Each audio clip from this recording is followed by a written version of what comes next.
Estimados oyentes, les doy un cordial saludo y bienvenida a Kine Online, el canal de los agentes físicos. Hoy hablaremos sobre calor o frío, una de las preguntas que nos hacen casi todos nuestros pacientes, amigos o familiares cuando sufren algún trauma. Vamos a explicar esto. Para poder identificar qué aplicar, calor o frío, hay que tener presente algunos factores. Dentro de esos factores vamos a encontrar la etapa de la inflamación, como también el tiempo de reparación que tenga el tejido. Vamos a tener que considerar si hay aumento de volumen. Tenemos que considerar, además, si quiero modificar la viscoelasticidad del tejido. Además, hay que tener presente si hay dolor y qué tipo de dolor. A su vez, cómo está la musculatura, si está contracturada o hay espasmo. Hay que considerar además la zona a tratar y por último la elección del paciente. Si bien pueden haber muchos otros factores, podríamos decir que estos son como los principales. En relación a la etapa inflamatoria, hay que tener presente que tanto el frío como el calor pueden tener efectos positivos, bien, como también negativos. En relación a la etapa aguda del proceso de inflamación, se recomienda que la aplicación principal sea netamente la aplicación de crioterapia. ¿Por qué? Porque tiene el objetivo de poder controlar el proceso inflamatorio, disminuir cierto el dolor y por último limitar la formación de edema. En el caso de la inflamación crónica, si bien acá yo puedo aplicar tanto calor como frío, hay que tener presente de que depende de la condición. Hay estudios que hablan respecto a la aplicación de termoterapia superficial en pacientes con artrosis de rodilla y han identificado de que el calor podría ser perjudicial porque genera aumento del volumen, mientras que la aplicación de crioterapia tiende a disminuir el diámetro de la rodilla o limitar la formación del edema. ¿Eso qué significa? Que si bien puedo trabajar dependiendo de la condición, tengo que conocer las limitancias que tienen cada una de las técnicas. En relación a la condición crónica, el frío nos puede ayudar también para controlar el dolor, bien, y también para poder modificar el tono muscular. En relación al proceso de aumento de volumen o edema, que ya habíamos conversado, el calor puede aumentar el edema. En cambio, el frío lo limita. Y este es el término que debiese ser utilizado porque muchas veces se confunde respecto a que el frío genera disminución del edema, sino más bien lo que hace es limitar la formación de este. En relación a la viscoelasticidad, que es otro factor a considerar, esto está relacionado directamente a la capacidad que tiene la temperatura de poder hacer más viscoelástico el tejido conectivo o el colágeno, como a su vez el frío de hacerlo más rígido. La implicancia clínica que tiene este factor es que yo puedo incidir sobre cicatrices, ¿bien? Y dentro de esas cicatrices yo podría modificar la elasticidad que ésta pueda tener. Por ejemplo, en el caso de una cicatriz que tenga una adherencia en el plano superficial o profundo, puedo ocupar tanto el calor como el frío como una técnica preparatoria para posteriormente hacer una técnica manual. En relación al dolor, que era otro de los factores, tanto el frío como el calor pueden disminuir el dolor, pero se ha observado de que el frío en algunas condiciones podría exacerbar esta condición. Por eso hay que tener cierto cuidado, además, porque en relación al dolor hay que tener presente tanto las contraindicaciones como las precauciones existentes en relación a el agente físico. ¿Por qué? Porque se ha demostrado que la crioterapia en algunas personas puede ocasionar una respuesta alérgica a lo que se llama urticaria al frío. En esta condición podría tener un efecto nocivo.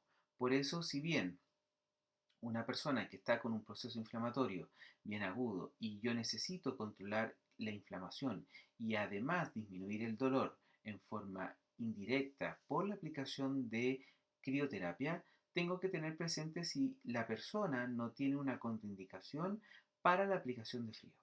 En ese caso, es mejor aplicar calor. En relación a la fuerza muscular, o en relación a la actividad muscular en disfunción, hay que tener presente que el músculo puede estar acortado, contracturado, puede haber un síndrome miofacial o puede haber presencia de espasmo. Si bien tanto el frío como el calor pueden tener efectos positivos respecto a estos deterioros, hay que tener presente que hay ciertas cosas interesantes que están descritas en la literatura, como por ejemplo que la administración de calor durante los primeros 30 minutos de su aplicación pueden ocasionar disminución de la fuerza y de la resistencia. Si bien esto es un dato interesante, tenemos que considerar que esto fue publicado en el año 1978, casi un poco más de 50 años, bien, pero a la fecha no hay nada que pueda eh, determinar esto con claridad. ¿Por qué? Porque si bien aquí habla de que una duración de 30 minutos puede ocasionar disminución de la fuerza y de la resistencia, hay un valor que desconocemos y ese es con cuánta temperatura yo logro tal efecto. Otra cosa que se ha demostrado es que el calor puede incrementar la capacidad de contracción, pero cuando ésta está entre los 25 y los 37 grados. Por otra parte, el frío produce que la generación de la contracción cada vez sea más difícil y esto está asociado a la disminución de la velocidad de conducción y por otra parte, tanto el calor como el frío pueden disminuir el tono muscular. Si bien en el caso del frío lo hace por disminución de la velocidad de conducción, en el caso del calor lo hace por un efecto directo sobre la sensibilidad de la motoneurona gamma y el uso neuromuscular y una mayor excitabilidad del receptor 1B del OTG. Esto se logra cuando la temperatura del músculo está alrededor de los 42 grados. Acá les tengo un artículo bastante interesante que fue publicado el año 2005, donde quisieron ver el efecto de la temperatura sobre el potencial de acción, bien, en la contracción muscular y fue medido mediante electromiografía. Concluyeron lo siguiente: el twist torque y la velocidad de conducción aumenta con el incremento de la temperatura, es decir, que la capacidad de generar contracción muscular y la velocidad en la cual se propaga el potencial aumenta. El incremento relativo de la velocidad de conducción se correlaciona con un incremento del peak twitch, es decir, una contracción máxima. Se correlaciona con un incremento en la frecuencia de los potenciales y en una disminución en el tiempo de contracción y en la amplitud de los potenciales de acción.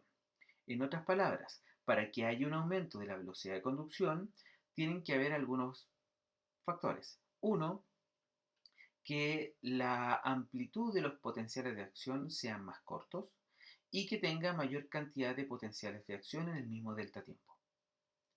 Ahora, el incremento de la corriente iónica de sodio hacia el interior de la membrana genera que la despolarización sea mucho más rápida, incrementando la velocidad de conducción. Es decir, que la aplicación de calor permite que los canales de sodio también estén mucho más sensibles. La temperatura no va a afectar la sincronía de la fibra muscular. Recordemos que en una contracción voluntaria voy a tener un reclutamiento iniciado por las fibras tipo 1 y dependiendo de la carga o el ejercicio que yo quiera hacer con un grupo muscular específico, voy a necesitar el reclutamiento de las fibras tipo 2.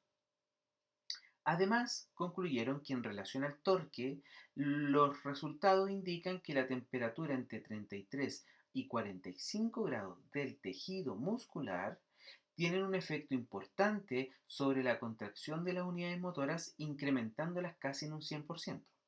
Lo interesante es que están indicando que si la temperatura del músculo logra 45 grados, es decir, que estamos en el rango del pic del dolor por calor, el músculo tiene la posibilidad de generar una contracción más eficiente y aumentar su fuerza. ¿Por qué? Porque si bien en una contracción fisiológica normal, sin ninguna estimulación previa, yo puedo regular la cantidad de fuerza dependiendo de las unidades motoras que se recluten, en el caso de la aplicación previa de calor, tengo a mi disposición el 100% o casi el 100% de esas unidades motoras, por lo cual voy a generar una contracción cada vez más eficiente. Esto tiene relación directa con el por qué hacemos un calentamiento previo antes de una actividad deportiva. Si bien para mejorar la flexibilidad o mejorar el rendimiento, uno de los principios básicos que tiene esto es mejorar la capacidad de contracción.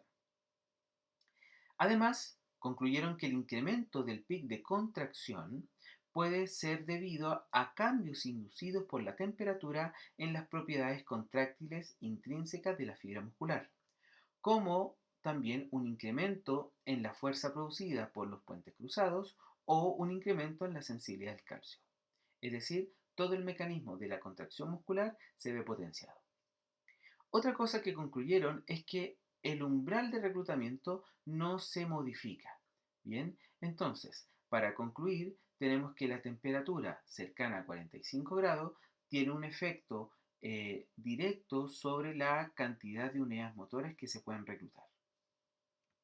Ahora, cuando hablamos del área a tratar, tenemos que tener presente de que hay áreas o zonas del cuerpo que eh, no es recomendado la aplicación ni de calor ni de frío.